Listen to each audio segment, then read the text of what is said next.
Today you have every reason to celebrate.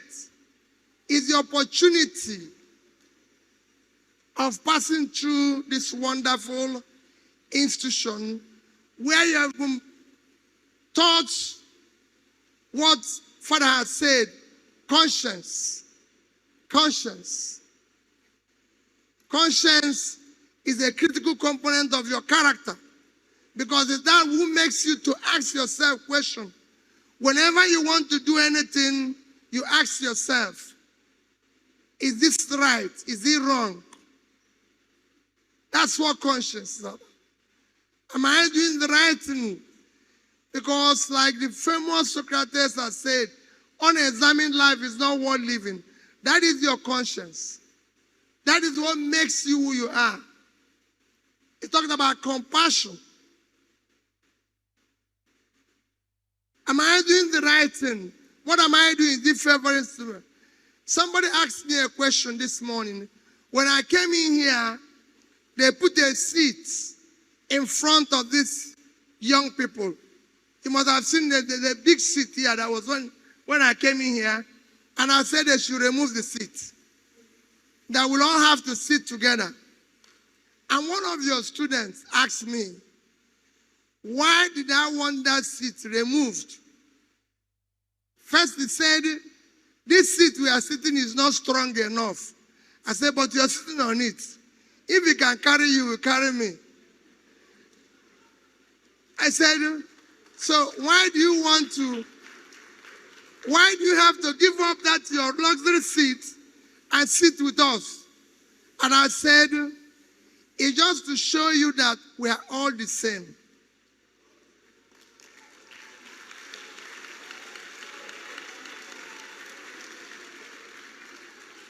None of us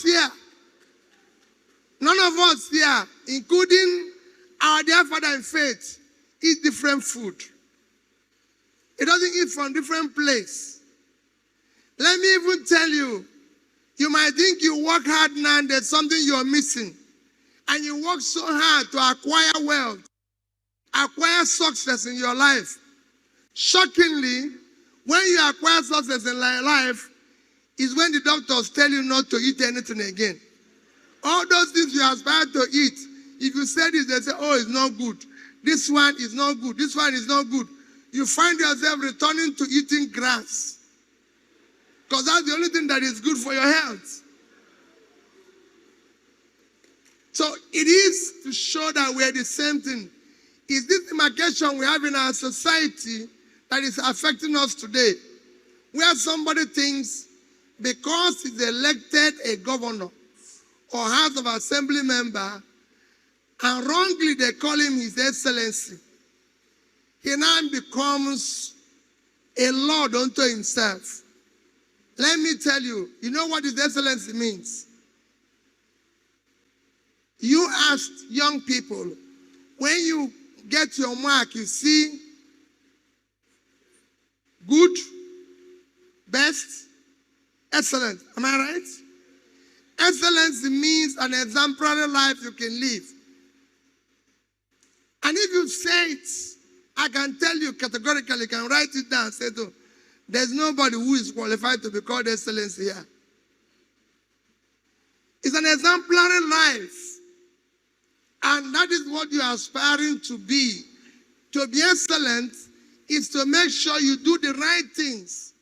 You care for the society. You care for this.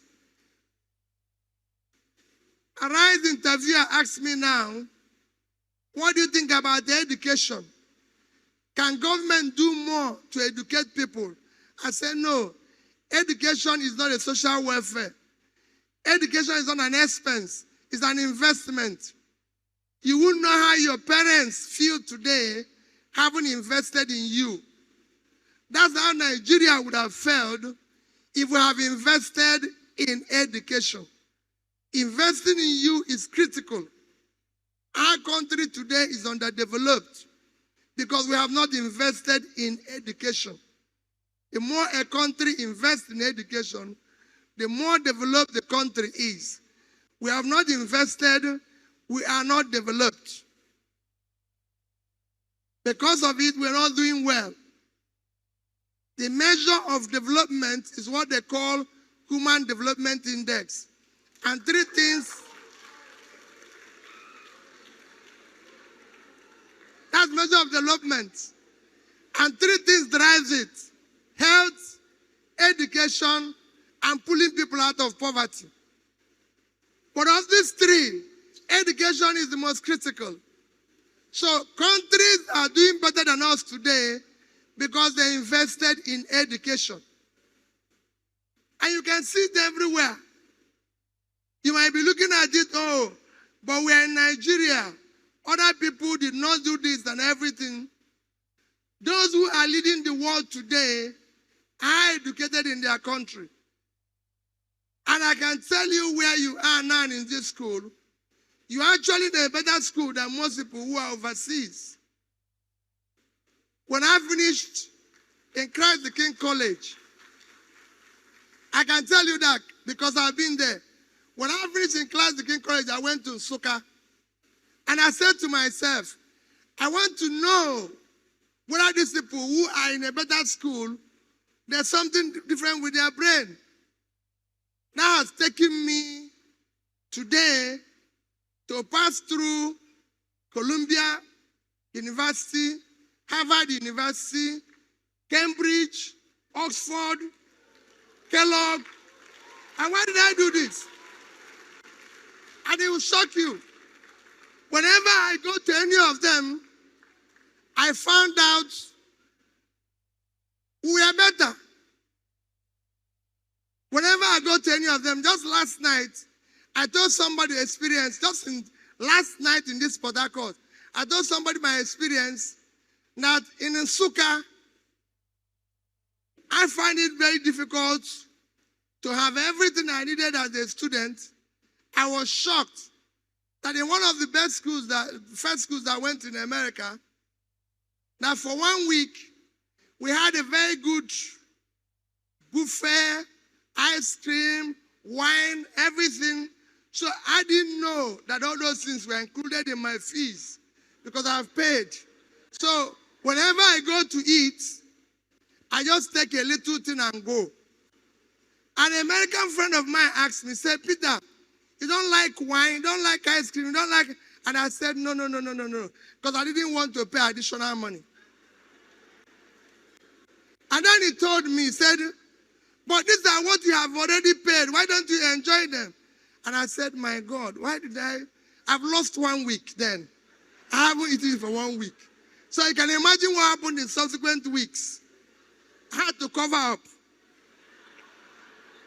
But, what am I saying this? These are things we did not see here. So, if they are brought in our environment, they will all fail. But we succeeded. But what does that tell you? When you now start your life, look at what your parents have suffered. Some of them, I can tell you, deprive themselves of everything to make sure that you pass through here. That conscience will make you think about them. We are looking at stars. You people are the ones that are going to change Nigeria. We wasted everybody's generation. We wasted everybody's time. You are the ones that are going to change Nigeria. You are the ones that are going to make it work. And it is important that you know, when we talk about competence, you are the one that is competent. You are the one that is properly educated to have the competence to drive that process, to be able to think, where are we going? Are we measuring what we are doing? You are the ones who say, this is wrong. This is right. On Wednesday, I'm going to give you life experiences of what is going on. Today, India runs virtually everything in the world in terms of sciences, in terms of Syrian company in India produces the world's highest vaccine, but it will shock you that in this country, in 1948, we built one of the greatest vaccine companies in the world in 1948. That's what we used to fight smallpox, chicken pox, everything. In 1991, people who are leaders like me, out of wickedness, decided we need to refurbish it, shut it down, and we paid over $50 million to buy equipment. That equipment is still the way it came to Nigeria, and it's not refurbished because they don't have conscience. Today in Nigeria, we have a situation where our teaching hospitals are collapsing. Our national hospital is collapsing. If you see the president in America become sick, he goes to an ordinary hospital. If you see the prime minister in Britain become sick, he goes to an ordinary hospital because they are people of conscience. But here, our national hospital is collapsing. The equipment is going down. The budget this year for it is less than $2 billion. But the budget to keep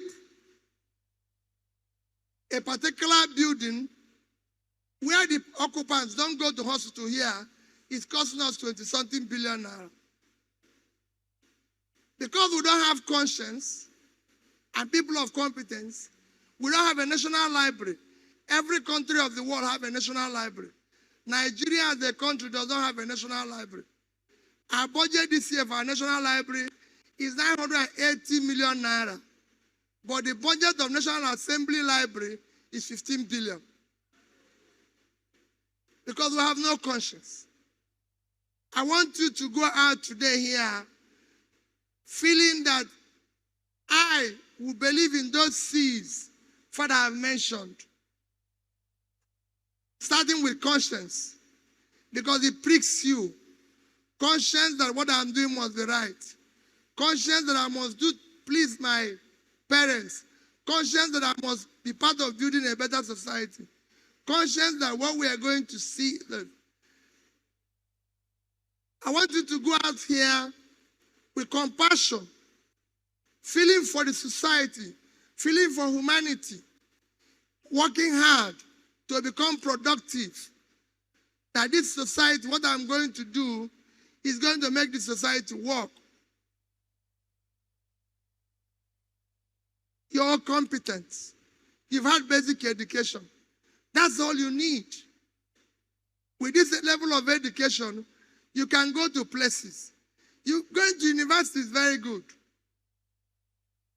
It's excellent. It's something you need to do. But I can tell you that even if you stop here, you can change the world. Even if you stop here, you can change the world. Those who today, when we celebrate the biggest company in the world, Apple,